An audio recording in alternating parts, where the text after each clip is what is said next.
तो मैं अगर आज की वीडियो शुरू करूं और वीडियो में आपको एक कहानी बताऊंगा या दो कहानी बताऊंगा या हम दोनों को कहेंगे दोनों एक सच्चाई है।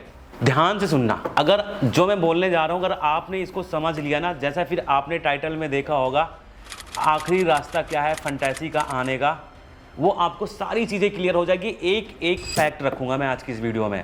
पहली कहानी ये है, आपको नदी तो बहते हुए देखा होगा ना आप सबने। हमारे हिंदुस्तान में बहुत सारी नदियां, किसी न किसी नदी को तो आपने बहते हुआ देखा है। क्या आपको पता है कि किसी भी नदी पे बांध बना के उसका पानी हमेशा के लिए रोका जा सकता है? अगर आप रोकने की कोशिश करेंगे तो क्या होगा, 1 साल 2 साल 3 साल रोकेंगे, लेकिन जो नदियां होती है ना जब अपने उफान पे आती है ना तो अच्छे अच्छे को बहा कर लेके चली जाती हैं। जैसे नदी को पानी को नहीं रोका जा सकता ना, ये सच्चाई है। वैसे आप सबको पता ना कितने सारे यूजर हैं फंटेसी के। 400 कंपनियां रन कर रही हैं, यानी 400 नदियां बहती हैं फंटेसी की। इसमें मतलब बहुत सारी ऑनलाइन मनी गेमिंग, जिसमें से रमी हो गया, 3 पत्ती हो गया, अलग अलग तरीके के। लेकिन ये 400 जो नदियां हैं ना, इन पे इतने सारे यूजर है ना, इनको रोक नहीं पाएगा कोई बहने से। तो जैसे नदी को कोई नहीं रोक सकता ना, वैसे मुझे लगता है यहाँ पे फंटेसी को भी आने वाले टाइम पे कोई रोक नहीं पाएगा। दूसरी कहानी मैं आपको बताना चाहूंगा कि हुआ क्या है। आपने अंबानी की शादी देखी होगी, बहुत सारे सेलिब्रिटी स्टार्स आए थे न्योते पे। अंबानी ने न्योता दिया क्योंकि हमारे देश के एक जानी मानी हस्ती है, एक बहुत बड़े बिजनेसमैन है, उनकी शादी में बहुत सारे सेलिब्रिटी आते हैं। वहीं हर्ष जैन जिनका ड्रीम 11 है, आईपीएल से पहले एक ऐसी एड लॉन्च करते हैं ना जिसमें हिंदुस्तान के बहुत सारे बड़े सितारे होते सिर्फ एक एड के अंदर। आपको पता है ना, आमिर खान, रणवीर कपूर, रोहित शर्मा, ऋषभ पंत, सूर्य कुमार यादव, जसप्रीत बुमराह, हार्दिक पांड्या, जैकी श्रॉफ, अरबाज खान, मतलब वो चाहे बॉलीवुड का हो या फिर क्रिकेटर को, सारे सेलिब्रिटी वहाँ पे मौजूद थे। एक ऐसी एड जिसको देख के लोग बोल रहे थे ना कि भैया जितना पैसा इस एड में खर्चा कर दिया है शायद पाकिस्तान की इतनी तो इकोनॉमी भी नहीं होगी। जब वो बड़े बड़े लोगों के नज़रों में आई, यार ये बंदा कितना आगे जा रहा है, कितना बड़ा ये बाजार है, कितना बड़ा ये मार्केट है ऑनलाइन मनी गैम्बलिंग का, तो इसमें तो अपने को कदम रखना ही पड़ेगा। बहुत से बड़े बड़े लोग सोच सकते हैं क्योंकि हिंदुस्तान में वो होता है ना, कंपटीशन तो चलता रहता है बिजनेसमैन के बीच में। तो क्या पता किसी के लिए रास्ता खाली कराया गया हो, क्या पता मैदान साफ कराया गया हो, ऐसी मेरी एनालिसिस कहती है। और आईपीएल के बाद ये सारी चीज़ें वापस आ सकती हैं। कैसे आएंगी, क्यों आना चाहिए या नहीं आना चाहिए, क्या जो बैन लगा है वो सही है या जो बैन लगा है वो गलत है, आइए इस वीडियो में हम और आप मिलकर समझते हैं। नमस्कार, आदाब एंड सत श्री अकाल, वेलकम है आप सभी का।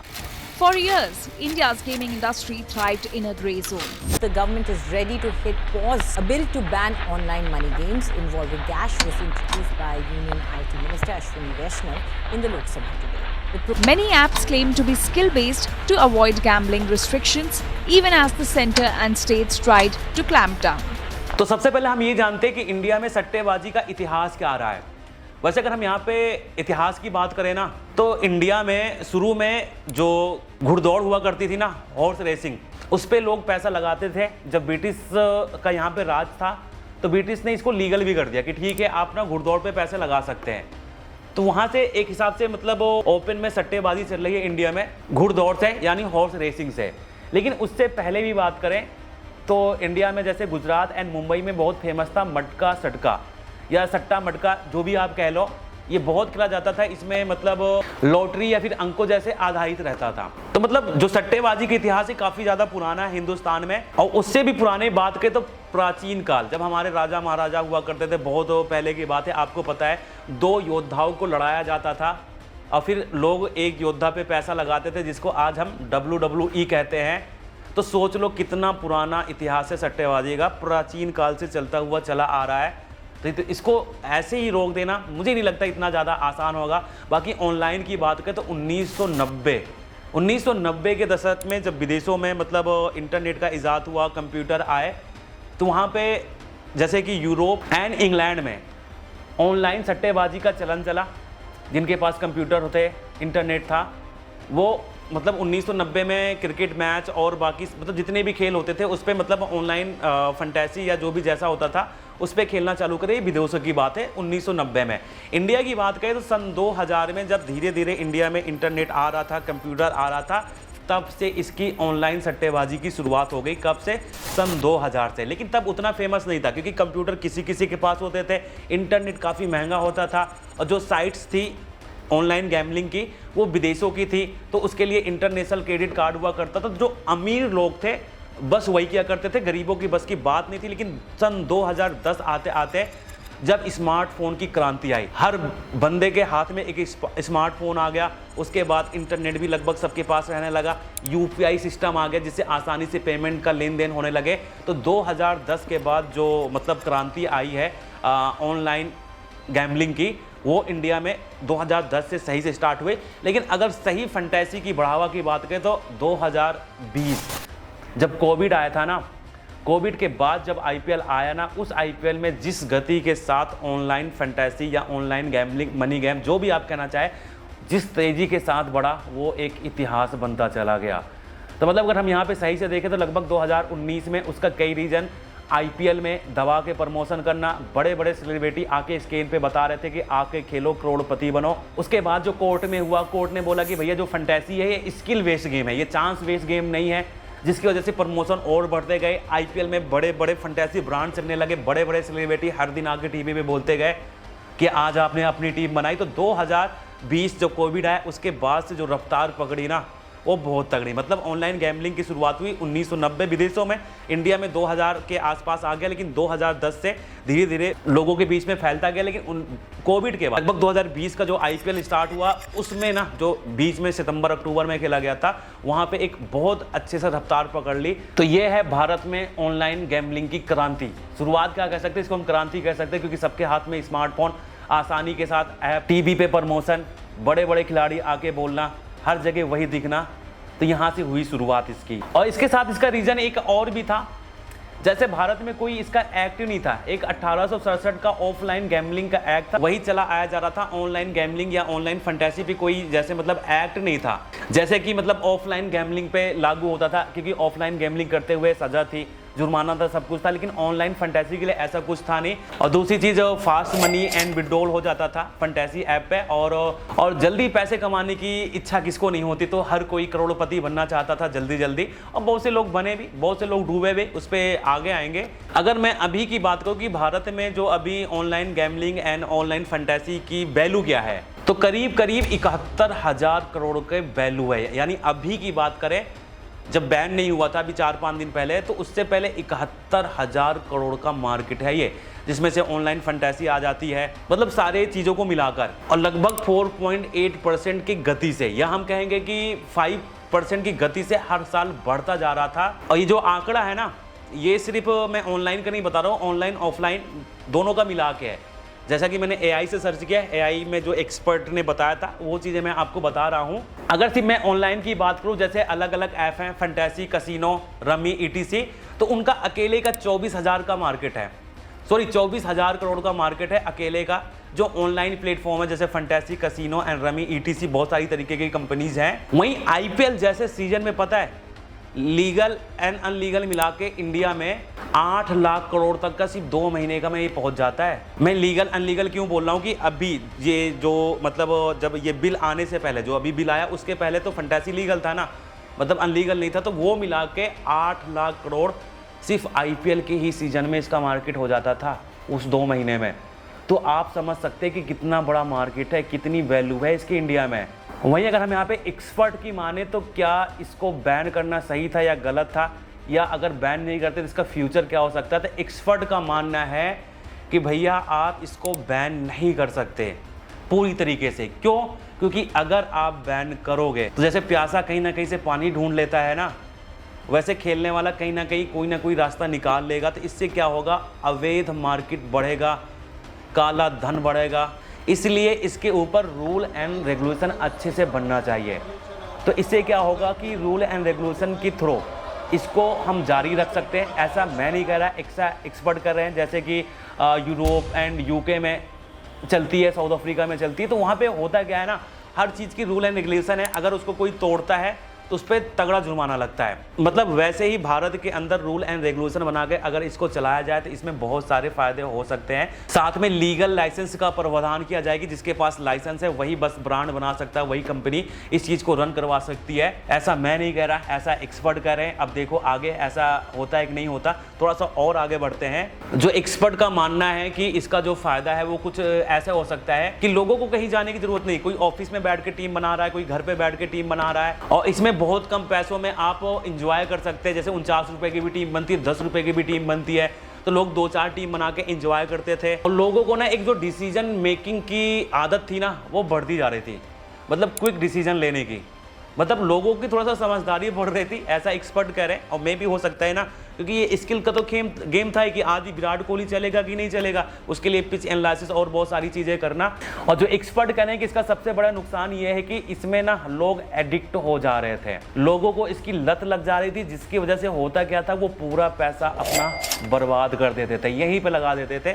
जैसे एग्जाम्पल के तौर पर ऐसा समझ देंगे कि एक बंदा है जिसने शुरू में 2-3 टीम बनाई 49 रुपए की, फिर उसने कहीं से ऐड देखा कि यार ये बंदा 1 करोड़ रुपए जीत गया, वो बंदा 2 करोड़ जीत गया, वो बंदा 50 लाख जीत गया, तो उसको लगा कि यार 2-3 टीम बनाने से बात नहीं बन रही, ऐसा करते हैं ना, एक मेगा कॉन्टेस्ट में 40 टीम बनती तो 40 की 40 टीम बना देते। तो उसके बाद फिर क्या, वहाँ पे स्किल नहीं रह जाती, वहाँ पे हर एक प्लेयर को बार बार टीम मिल रहा है, जिनका चलने का कोई चांसेस नहीं है, उनको भी कप्तान इन वाइस कप्तान बना रहा है, तो वो होती है लत। और मेरे भाई जब लत लगती है ना, तो वो चाहे फिर फंटेसी हो, फिर चाहे वो शराब की लत हो, फिर चाहे वो जुए की लत हो, वो फिर चाहे लड़कीबाजी की लत हो, हर जगह बंदा बर्बाद ही होता है। मैं यहाँ तक का कह रहा हूँ, चलो ये सब तो बड़ी बात है, अगर किसी को चाय पीने की लत लग गई ना तो वो भी अपने शरीर को बीमार कर लेगा। तो लत तो कहीं भी अच्छी चीज़ नहीं है, किसी भी चीज़ के लिए भी लत अच्छी चीज़ नहीं है। तो अगर आप लत लगाओगे तो फिर चाहे वो फंटेसी होगा, शराब होगा, लड़कीबाजी होगी, किसी भी चीज़ की लत होगी, वहाँ पर आप बर्बाद ही होंगे। और फिर जो ऐसे उल्टे सीधे फैसले लेते ना ज़िंदगी ख़त्म करने के, तो फिर वही चलेगा। तो इसीलिए किसी भी चीज़ से देखो, फंटेसी मार्केट में आए या ना आए, मैं आप लोगों को यहाँ पे एक एडवाइस देना चाहूँगा, कभी भी किसी चीज़ की लत मत लगाना, चाहे फिर वो शराब हो, चाहे वो फिर चाय हो, चाहे फिर वो लड़कीबाजी हो, चाहे वो कॉफ़ी हो। लत किसी भी चीज़ की मत लगाना, अपने ऊपर किसी को भी आदी मत होना, खुद का कंट्रोल होना चाहिए, क्योंकि जिसके पास अपना खुद का कंट्रोल होता है ना, वो ज़िंदगी में आगे बढ़ता ज़रूर है। और इसके नुकसान जो है ना, वो सिर्फ आम पब्लिक को नहीं होंगे, इसका नुकसान गवर्नमेंट को भी होगा। कैसे होगा? एक तो आपको पता 28% GST, ये जो ऑनलाइन मनी गेमिंग थी, ये भारत गवर्नमेंट को देती थी। इससे क्या होता था कि भारत के राजस्व में एक अच्छा खासा GST का पैसा आता था। अब जब ये चीज़ नहीं होगी तो एक्सपर्ट का मानना है कि जो ऑफलाइन का बाजार है वो तेज़ी के साथ बढ़ेगा, और उसमें बहुत सारी मुश्किलें आएंगी भारत सरकार को कंट्रोल करने के लिए। तो फिर क्या होगा, ना तो उसका टैक्स आएगा, ना तो उसका GST आएगा, भारत का पैसा विदेशों में जाएगा, जिससे भारत को अच्छा खासा नुकसान उठाना पड़ सकता है अगर ये चीज़ें कंट्रोल नहीं हुई। तो इसके लिए बहुत बड़ी टीम बनानी पड़ेगी, टीम इतनी बड़ी हो कि हर एक बंदे पे नज़र रखी जा सके, तब जाके ये सारी चीज़ें कहीं ना कहीं कंट्रोल हो पाएंगे, और जो कि थोड़ा सा मुश्किल लगता है। तो इसीलिए एक्सपर्ट का मानना है इसको रूल एंड रेगुलेशन के साथ स्टार्ट करना चाहिए, जैसे UK, US, यूरोप और सिंगापुर में चलता है। जैसे वहाँ पे होता क्या है, स्ट्रिक्ट KYC वेरिफिकेशन, मतलब वेरिफिकेशन के लिए वहाँ पे कई सारे डॉक्यूमेंट देने पड़ते हैं। 18 साल के कम के बंदे वहाँ पे कभी भी इस चीज़ को नहीं खेल सकते, और उसके लिए बैटिंग लिमिट्स, मतलब पैसों की एक लिमिट होती है कि भैया 1 महीने में आप इतने ही पैसे यहाँ पे इन्वेस्ट कर सकते हैं या खेल सकते हैं। दूसरा टाइम कंट्रोल, मतलब ये भी नहीं हो सकता है आप 24 घंटे उसी में घुसे रहे, एक टाइम के लिए ऐप ऑन हो। जैसे मान लो किसी के पास ड्रीम 11 की ऐप है एक मोबाइल में, तो वो ऐप जो होगी एक्टिव सिर्फ 3-4-5 घंटे के लिए होगी। वो 3-4-5 घंटे ही आप ट्रेडिंग या ऑनलाइन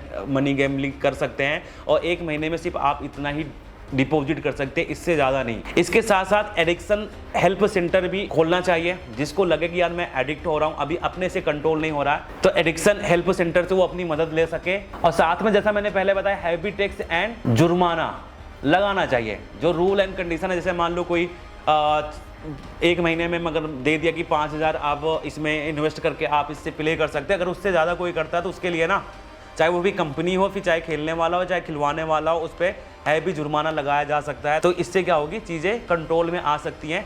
ऐसा मेरा कहना नहीं है, ऐसा एक्सपर्ट का कहना है। बाकी जैसे बिल को पेश करते हुए बोला गया था कि कई लोगों ने यहाँ पे मतलब सारा पैसा अपना इन बैटिंग साइट पे बर्बाद कर दिया, जिसकी वजह से उनको अपनी जान गंवानी पड़ी। जी हाँ, सही था। करीब 45 करोड़ व्यक्ति 20,000 करोड़ से अधिक रुपए की राशि इस ऑनलाइन मनी गेमिंग में गंवा चुके हैं। आज ये समस्या ड्रग्स की समस्या के समान बन चुकी है। हैदराबाद का एक स्टूडेंट है जो कि इस ऑनलाइन मनी गेमिंग का एडिक्ट हो चुका था और उसने अपने 12 लाख गंवा दिए और लास्ट में वो अपनी ज़िंदगी को ख़त्म कर लेता है। ऐसे ही एक चेन्नई इंजीनियर एम्प्लॉय के साथ हुआ था, उसने 21 लाख इन बैटिंग साइट पे गंवा दिए और लास्ट में वो भी यही करता है। तो ऐसे बहुत सारे निगेटिव केस हैं, लेकिन ऐसे बहुत सारे पॉजिटिव केस भी हैं, जैसे कि Aditya Agarwal online and offline दोनों टूर्नामेंट मिला के जीते 10 करोड़ रुपए, जो कि कोलकाता से आते हैं। आदित्य अग्रवाल ने ऑनलाइन और ऑफलाइन टूर्नामेंट जीते 10 करोड़ रुपए जिसका प्राइस था। तो एक ये भी पहलू है इस चीज का। मुस्कान सेठी दिल्ली इंडिया की पहली फीमेल प्रोफेशनल पोकर प्लेयर और गवर्नमेंट ऑफ इंडिया ने उनको फर्स्ट लेडी प्लेयर का अवार्ड भी दिया था। तो अवार्ड भी मिल रहे हैं, बहन भी हो रहा है, समझ में नहीं आ रहा। अगर मैं बात करूं मुस्कान सेठी की तो इनको अवार्ड की बहुत बहुत बधाई हो। हम भी उसी राह पे चल रहे थे, लेकिन शायद अब हमें नसीब नहीं होगा।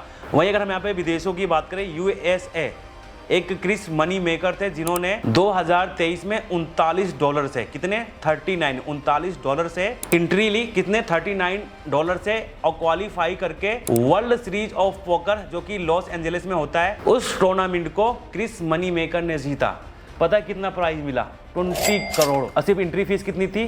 $39। अगर हम इंडिया की बात करें तो लगभग $1 का 85-86 रुपये चल रहा है, तो $40 मान के चलते हैं तो 832, लगभग 3,500 की एंट्री ली और 20 करोड़ का टूर्नामेंट जीत गए। तो अगर कुछ लोग बर्बाद भी हो रहे थे तो कुछ लोग आबाद भी हो रहे थे। वो कहते हैं ना कि हर एक चीज़ के दो पहलू होते हैं। मैं यहाँ पे एक छोटा सा एग्जाम्पल देना चाहूँगा। जैसे होता है क्या कि अगर आपके पास कार है, आपको कार ड्राइव करनी है, तो आपको क्या होगा, एक टेस्ट देना पड़ेगा, एक एग्ज़ाम देना पड़ेगा। जब आप उसको क्वालिफाई करते हैं तब आपका ड्राइविंग लाइसेंस बनता है। अगर आप क्वालिफाई नहीं कर पाते तो आपका ड्राइविंग लाइसेंस नहीं बनता। हालांकि वो बात इंडिया में अलग है कि भ्रष्टाचार इतना है कि पैसे दे के बन जाते हैं।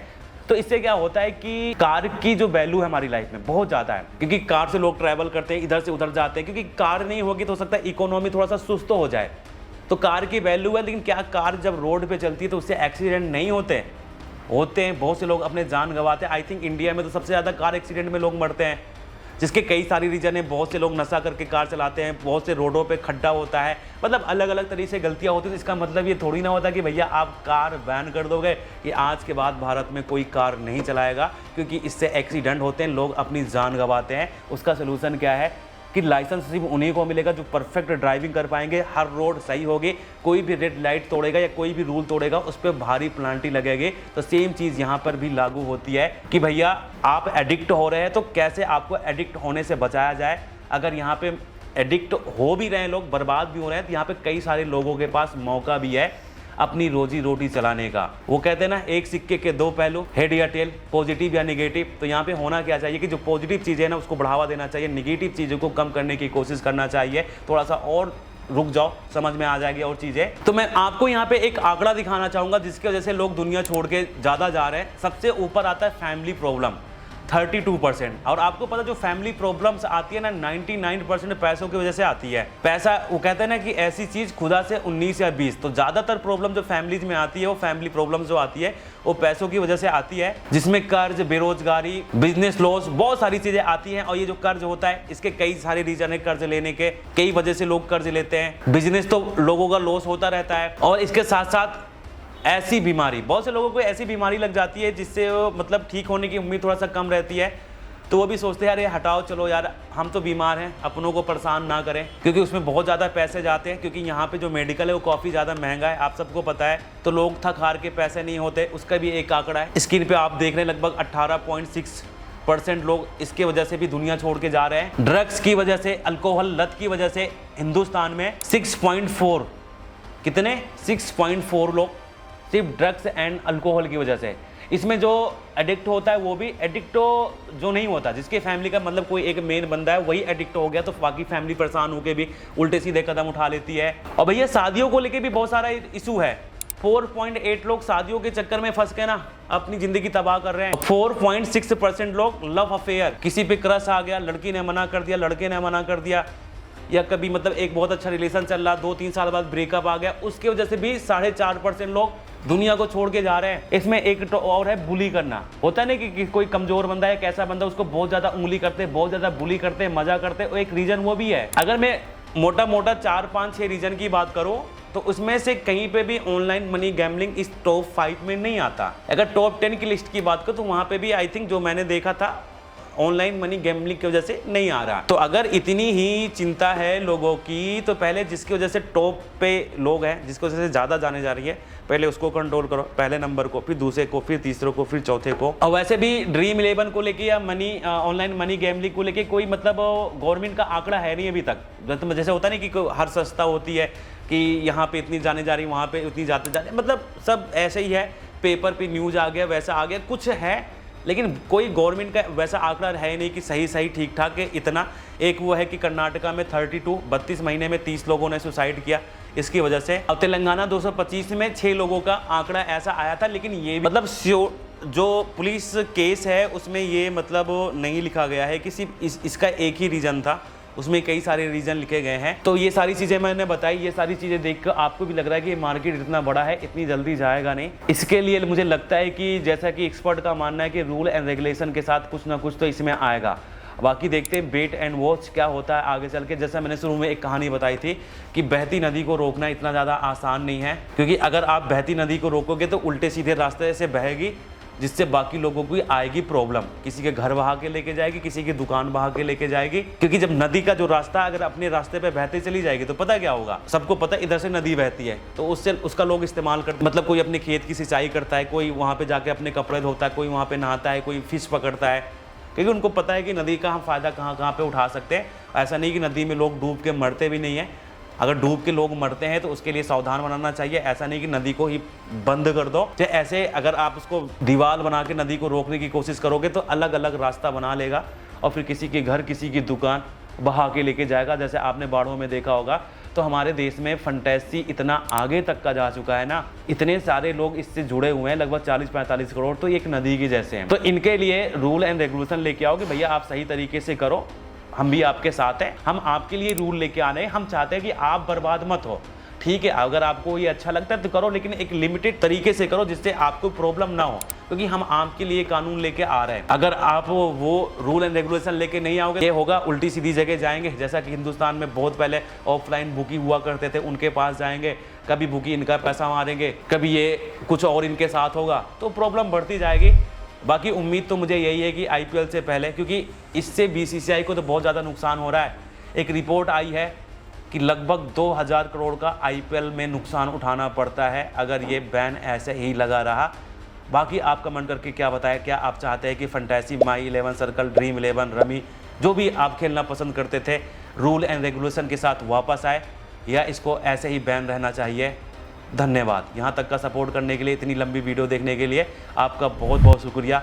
मिलते हैं अगली वीडियो में एक अच्छे टॉपिक के साथ, तब तक के लिए गॉड ब्लेस यू।